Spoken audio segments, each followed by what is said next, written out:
How's it going, guys? So in today's tutorial, we're going to be using hair particles to make a really cool sci-fi looking scene. Back when I had made a similar tutorial to this, I didn't know you could do this in Eevee, so we're going to be making this totally in Eevee, having some fun, easy to render, so we'll get into that right after this quick shout out. Welcome to Real-Time Materials, a collection of 200 ready-to-use procedural materials compatible with both Eevee and Cycles. Speeding up your workflow is important, and with an easy system to apply and edit materials, you will be able to bring your renders to life a lot quicker. Change the roughness, details, and color of any material you want. There is a growing list of categories like wood materials, detailed paints, and some really awesome metallic materials. They are 100% procedural, so everything is editable, giving you control of how you want your design to look. All updates are free upon purchasing, so head over to ducky3d.com and check it out.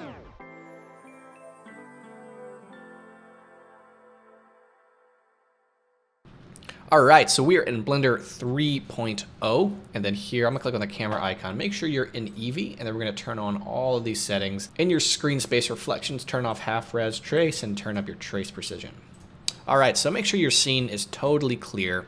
Just go ahead and delete everything. And we're gonna go ahead, Shift A, Mesh, and we're gonna get Torus. So right here on the lower left, we're gonna go ahead and play with these radiuses. So bring that there, and then bring this up a little bit. And then now I'm gonna hit RX90. So now we have that. Now we're gonna attach our hair particles to this. So click on the hair, we're gonna click on the plus icon and then click hair. So now we have this fun little scene. I'm gonna go ahead and point the hair in the direction I want it to be pointing, which is going to be a wind. So I'm gonna go RX90 on the wind as well, and then click on this little button here where you can play with the strength of the wind and point it right direction. I wanna have this little cone here in the middle. As you can see, it's kind of coning down. We do wanna have that. So now we're gonna go ahead and bring the length of our hair up. So click on that torus, go to the hair settings here, and just bring that hair length, something like that. And in this case, we'll bring that wind, make that wind a little bit more strong so we can have that coning happen right there. So we have our kind of our layers of hair, and then let's go ahead, Shift A, we'll get in a turbulence force field, and that'll make things a little more interesting. But before we really fully do that, we need to get our basically our subdivision in a sense. Right now it's very jagged hair. So we'll go here to the settings, and then right here on render, put your steps at 8. That's gonna basically mean your render subdivision in a sense, how detailed it's going to be at the render. Now let's go here to the viewport display and make your strand steps at 8. And if that's too much, it could bog down your computer. You can just step that down. And that's like playing with a subdivision surface modifier. So now that we have this whole scene, I'm going to hit the tilde key, which is right above the tab key for me, and I'm going to click back. And that's so we can see basically the front of our hair going forward. And then we're going to go and get a camera. And now we have that. I'm going to hit 0 to go to my camera view.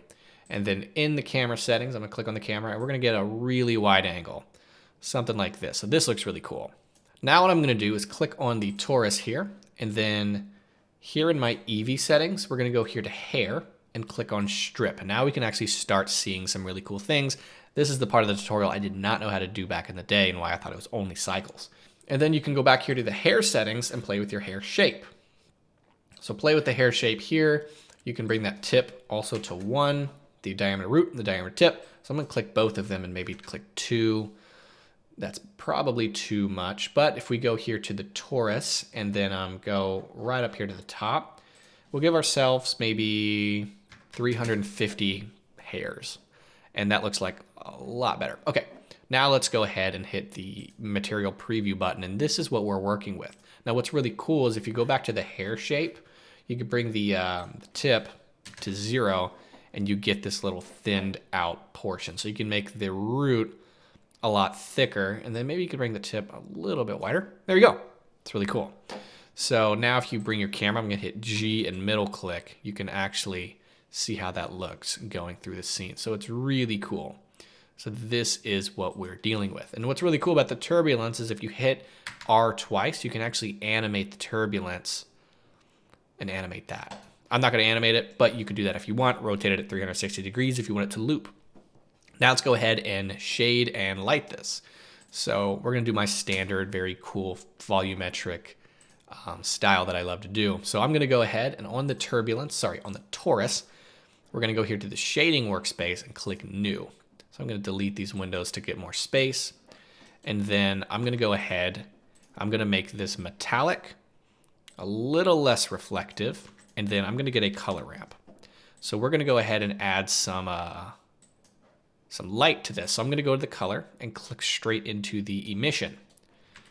And then we're going to get in a noise texture and a hair info node. And we're going to use random. That's going to select a random piece. So we'll go to the vector here, factor into the color ramp. And what's going to happen is now this random node is going to start translating into the hair. And then you can go bring that down. And now random hairs are getting lit up. And you can play with your emission strength. And now we're getting some really cool stuff. This is where you can start playing with color. So here you can make this a nice blue if you'd like. And then you click the plus icon and make this red. So bring this down here to red, but they're going to be mixing. So you're going to want to bring this in like that. And what I'm going to do is make this a constant so that you can be a little bit more precise with what you're doing. So this color is really dark. And then we can bring this black portion all the way over here, bring the red over, and you can start picking where you want the blue and the orange to go. Right about there. So now let's go ahead and play with your world settings. So click on the world right there, bring that down to black. Here in the camera settings, I'm going to go here to color management and get my look here to high contrast. So now we're getting this. I do want to go ahead and make my turbulence a little bit more dramatic. So I'm going to get that strength up a little bit. Looks like that's as strong. Oh, never mind. That wasn't as strong as it goes. And yeah, so let's go ahead and play with it to be something like this. Now we have this really cool scene. I do want to get some volume because this isn't really working as cool as I want it to be. So we'll click on the world, go to the volume. Right here, we'll go to principled volume, and then we'll play with that density, but it's not going to look as cool until, let me go back to layout here, go to the main view. And then it's not going to look as cool until we start adding some point lights. So Shift A, get a light, get a point light, and this is going to add a really nice amount of atmosphere to the scene. So I'm going to go ahead and hit G and move it to maybe right over here. And then you can make that pretty bright, so maybe 500. Make it nice and blue. And then hit G to kind of move it over there. I'm going to hit Alt D, move this one over here. And now we're getting something pretty cool here. If we just hit the render button, see how that's going to look. Looks like that. So it's already pretty cool. You can also get your tentacles to be a lot bigger with your hair shape. So we can go back to the hair shape and maybe bring it bigger like this. So something around these lines. That looks really awesome. And then you can just hit G, middle click on the camera to see how this looks. So let's go ahead and animate the texture. If you'd like to animate that, we'll go here to shading, click on the torus, and then here on the noise texture, we're going to switch this over here to 4D. All right, I'm going to go ahead and bring the strength down on my emission a little bit. So if you play with the W, it's going to do this really cool number, almost like Christmas lights in a way. So I'm going to hit this little plus icon right up here and drag up to get a timeline. Bring this down. Whoa, I'm having a lot of trouble here. There we go. So I'll get the timeline, edit preferences here, and make sure in the animation you're dealing with a linear. And so I'm going to keep it at 250 just to show how this works. So I'm going to hover over here and hit I, and then go to the very end, and then I'm going to hit the W a little bit, and then hit I again. So if I press play, now we're getting this really cool scene. I'd make it quicker. And then in my case, I'm going to bring back the amount of lights being shown. It's a little bit much for me. You want it to be just like that. Cool. And so now you're playing with a lot more interesting scene here. And then what we'll do, say you're working on maybe a title sequence scene or something where it doesn't need a loop. In this case, we're not focusing on looping like I tend to do here on the channel, is we'll just slowly bring my camera through. So here on the camera looks like the Y position. So we'll click on the Y, go to the very end, and then just go forward like this. And we can end right there. So now if we press play, we're seeing this really cool animation. It's very slow, so I'd speed up the W, maybe even, I really wouldn't speed up the camera. I like it like this. So there we go. That is how you create a really cool, really interesting scene here. And then if you want to render it, you'll go here to the printer, little printer icon, go ahead and save wherever you want to save it. You can do a PNG sequence if you want to do just a compiled MPEG. We'll do FF MPEG video on encoding, switch to MP4, MPEG-4, medium to perceptually lossless, and you go to render animation, and you're done. So that's how you create that. It's really cool. It's really fun. You can use it for a lot of different applications for different projects. Thank you guys for watching. Again, if you want to check out real-time materials, that is in the description, and thank you for watching.